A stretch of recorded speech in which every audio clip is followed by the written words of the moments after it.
Fatos e versões. O que vai impactar a sua vida agora no Café com Política. Bom, e a gente hoje, no Café com Política, conversa com a professora da Faculdade de Direito da UFMG e escritora Maria Brochado, ela é ex-secretária adjunta da Casa Civil de Minas Gerais e pré-candidata a deputada estadual pelo MDB. Professora, muito bem-vinda, bom dia. É um prazer recebê-la aqui no Café com Política. Obrigada, eu agradeço, Rodrigo. Bom, vou começar essa entrevista falando com a senhora, professora, a respeito da vontade de ser candidata. A gente já tem aí ouvido pré-candidatos a diversos cargos, a senhora é deputada estadual, a gente já ouviu pré-candidatos a deputados federais, pré-candidatos ao governo, à presidência da República. A gente tem feito questão de ouvir os nomes que se propõem a entrar no nosso cenário político. E eu te pergunto, o que leva hoje, nesse cenário político complicado, com a população muitas vezes rechaçando a política, o que leva alguém a tentar disputar, a tentar entrar justamente nesse meio? Eu acho que é justamente essa sua afirmação de que as pessoas estão rechaçando a política. Eu não acredito que o que as pessoas buscam seja o apolítico. Mas novidade na política. Pessoas que estejam na política não por profissão, né, por carreira ou por estirpe, o que é muito pior, por sobrenome. Eu acho que as pessoas esperam que nós façamos política como se faz na Suécia, na Suíça, na Islândia, que pessoas comuns, como eu, você, um radialista, uma professora, um médico, um lixeiro, pessoas que representam, né, camadas sociais, perfis, gênero, estilos de vida, que essas pessoas possam estar no parlamento, que é o espaço, né, que até então é o mais democrático que nós conseguimos construir, e falem por esses grupos e proponham a curto prazo, em curto prazo, bons projetos.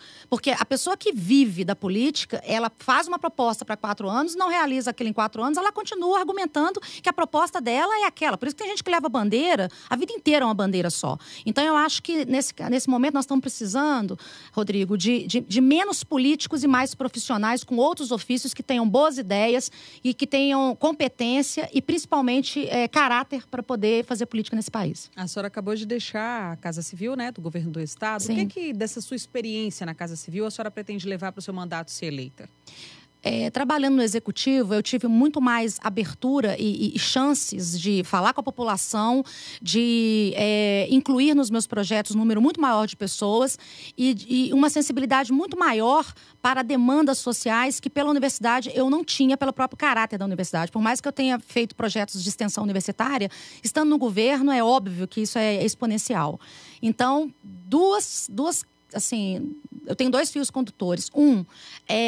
Tem muito para se fazer. 2, tem muita gente torcendo para que não se faça, porque se você fizer, primeiro, você mostra que tem gente que não consegue fazer. E em fazendo, você obriga as pessoas a se mobilizarem e fazerem junto. Então, eu acho que o executivo me deixa uma mega experiência que creio que eu dou conta de levar para uma instância mais apurada e mais extensa, sob o ponto de vista de diálogo com a população. A senhora é pré-candidata a uma casa legislativa em que, assim como as outras, as mulheres são absoluta minoria. Sim. Dos nossos 77 parlamentares, nós temos só 6 deputadas.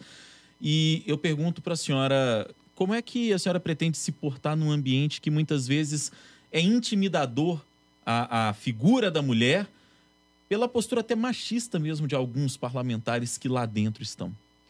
Talvez esse seja o maior desafio, mas o mais interessante, porque desde o início da minha vida acadêmica, eu sempre transitei por um universo masculino. A Faculdade de Direito também, a proporção é mais ou menos essa. E, inclusive, um dos projetos, e o último projeto que eu instituí no estado de Minas foi justamente o projeto Mulheres por Minas, que eu vinha trabalhando nele há 2 anos e que dele sairia um programa que iria à Rede Minas, não vai mais, infelizmente, por causa da questão da pré-candidatura, que chama Exibidas. E o objetivo do projeto é justamente dar visibilidade para o empreendedorismo da mulher mineira. Estando num ambiente sempre muito masculino e tendente ao machismo, e eu estou falando de academia, e não pensem que o ambiente intelectual é diferente, pelo contrário. Eu já estive em sala dos professores que os homens meio que faziam um conclave discursivo, dialógico, e iam me deixando de escanteio. E eu pensava assim, poxa, eu sou a mais titulada dessa turma toda que está aqui, no que eu devo a eles? Eu acho que está mais do que na hora de partir para esse combate e as mulheres pararem de se candidatar como fantasmas de maridos, irmãos e familiares. Nós temos 30%, né, de possibilidade de ocupação. Nós temos que ocupar esse espaço. Eu estou dizendo, inclusive, Rodrigo e Delma, que eu não faço campanha contra mulher nenhuma nessa eleição. Todas me representam. O que eu quero é ver o máximo de mulheres lá. Por quê? Porque é óbvio que eu sozinha vou ter um nível de constrangimento. Se eu tiver 30 comigo, a história vai ser diferente. Nós teremos muito mais voz e muito mais poder de decisão e de posicionamento. Ainda falando sobre essa questão, muito se fala sobre a necessidade de cotas, né? Para que tenha candidatura de mulheres. Sim. A senhora concorda com isso? Tem que ser por aí? Ou a criação de cotas só aumenta esse preconceito que existe hoje em relação à mulher na política? Ou realmente as mulheres não estão atendendo esse chamado para participarem? Eu acho que esse discurso contra cotas, ele é o discurso fácil que eu tenho ouvido há mais de década, desde quando nós começamos com esse processo de ação afirmativa no Brasil, que tem um viés jurídico, então eu sempre acompanhei.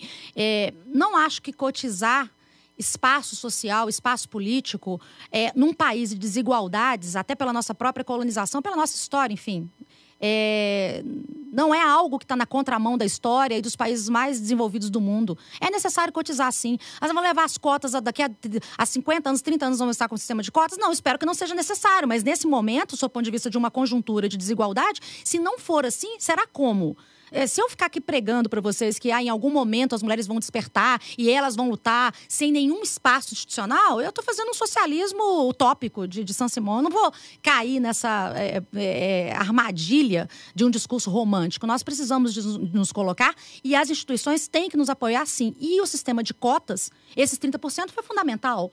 Por que agora eu me sinto movida e estimulada a estar lá e apoiar as companheiras que estarão? Porque eu sei que tem 30%. O meu argumento é esse. Eu vou chegar para um parlamentar e vou dizer, não, eu quero estar aqui porque tem um espaço para mim aqui. Eu não estou competindo com você, eu estou competindo nos 30% feminino a que eu fiz jus, porque assim as instituições entendem e me apoiam. Então, é um estímulo para mim, por exemplo. Agora, a gente vive um outro lado dessa questão, que é o fato de, muitas vezes, os próprios partidos políticos complementarem essa cota dos 30% com mulheres que não pretendem, muitas vezes, disputar de forma competitiva a eleição, não tem nem condições financeiras, porque a gente sabe que disputar uma eleição não é uma coisa barata. Sim. Enfim, só para poder se manter dentro da regra.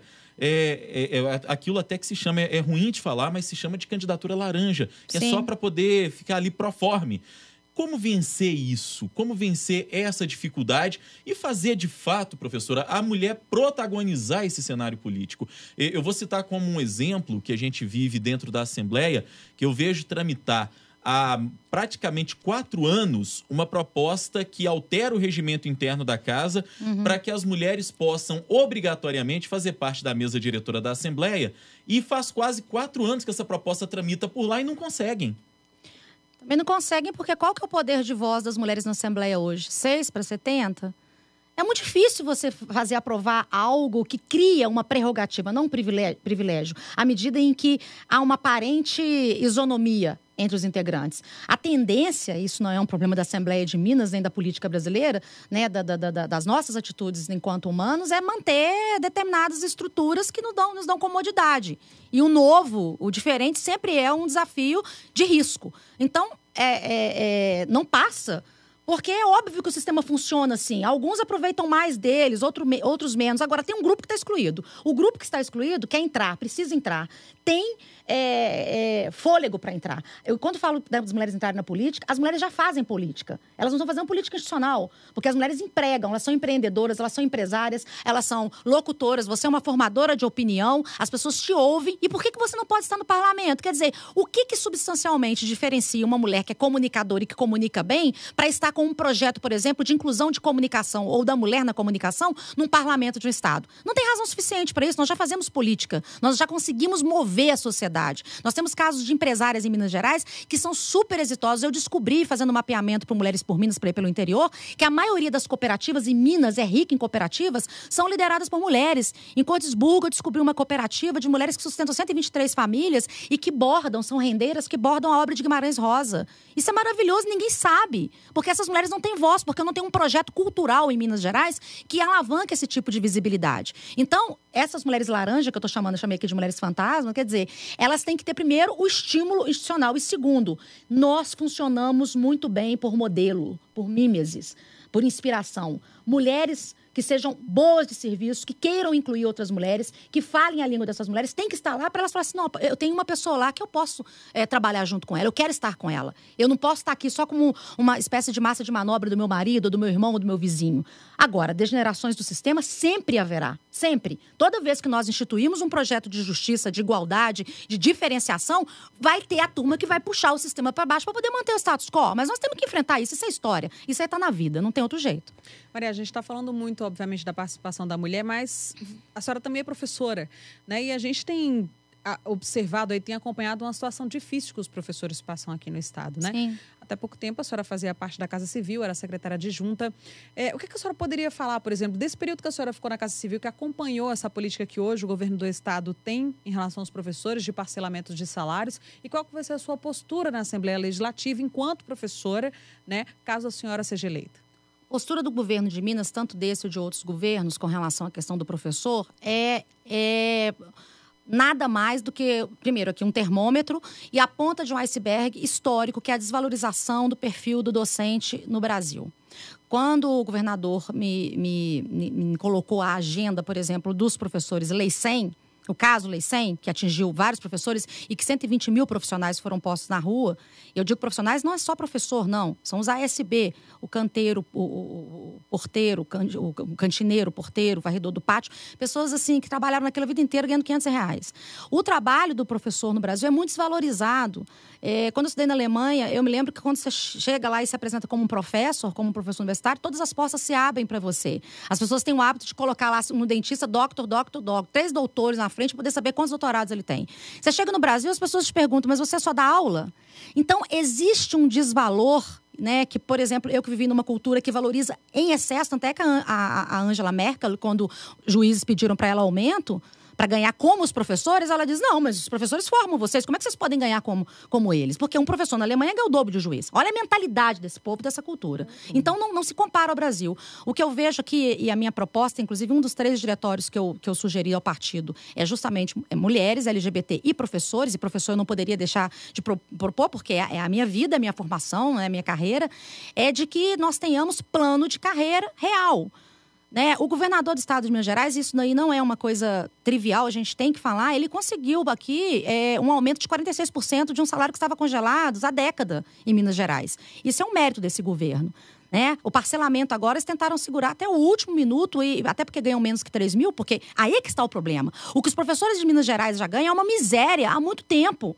Parcelar miséria num quantitativo de muita gente, porque eu preciso de muito professor atuando, porque ele forma toda a sociedade. É que é o grande problema. Nós não conseguimos aumento para os professores porque nós não valorizamos a carreira. Não valorizamos a carreira, não criamos formas da pessoa ascender na carreira e ter condições de trabalho melhores. Tem professor que trabalha, sei lá quantas, eu não sei qual que é a carga horária de um professor de educação básica, em escolas que não tem nem segurança, condições mínimas de trabalho. É um sistema que tem que ser reformado. Como fazer isso? Levando para o parlamento, colocando em discussão, forçando a discussão, dizendo para a população que não votaram porque não quiseram, porque bons projetos estão ali, e eu, como professora, creio que tenho condição de levar uma boa proposta pedagógica para o estado de Minas. Maria Brochado, ela é professora da Faculdade de Direito da UFMG, escritora, ex-secretária adjunta da Casa Civil de Minas Gerais e pré-candidata a deputada estadual pelo MDB. Foi nossa convidada de hoje no Café com Política. Gostaria de agradecer, foi um prazer tê-la com a gente aqui. Eu que agradeço. Obrigada, meninas. Muito obrigada, Maria. Um bom dia para você.